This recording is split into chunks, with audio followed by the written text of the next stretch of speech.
सत्य पथरे चलिबाकु हेले जीवन रे पांचटी कथा को निश्चिंत मन रखिबाकु पड़िबो। प्रथमटी हेला दर्पण। दर्पण केबे मिछ कहिबाकु दिए नाही। आपण निज आखिरे न देखिबा जाए केबे काहा कथारे विश्वास करिबा उचित नुहे। द्वितीयटी हेला ज्ञान। केबे भयभीत हेबाकु दिए नाही।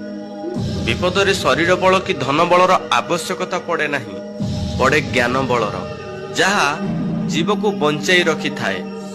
तृतीयटी हेला सत्य।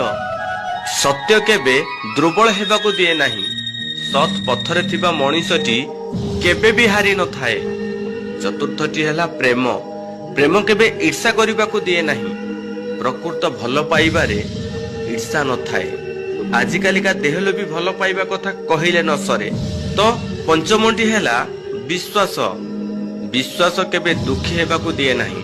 जोठी विश्वास अछि सेठी पत्थर भी देवता पालिटी जाए, दुख भी सुखरे परिणत हेई जाए। आजिकालिका जीवन रे जदि आपण सत पथ को बाछुछंती तो ही पांचटी कथा को निश्चिंत मन रखिबे। जीवन रे आपण को चला पथरे निश्चिंत काम रे आसीबो। जय जगन्नाथ सांग माने। जदि आपण को वीडियोटी भलो लागे तो निश्चिंत कमेंट माध्यम रे आपण मानकर मतामत जणाइबे।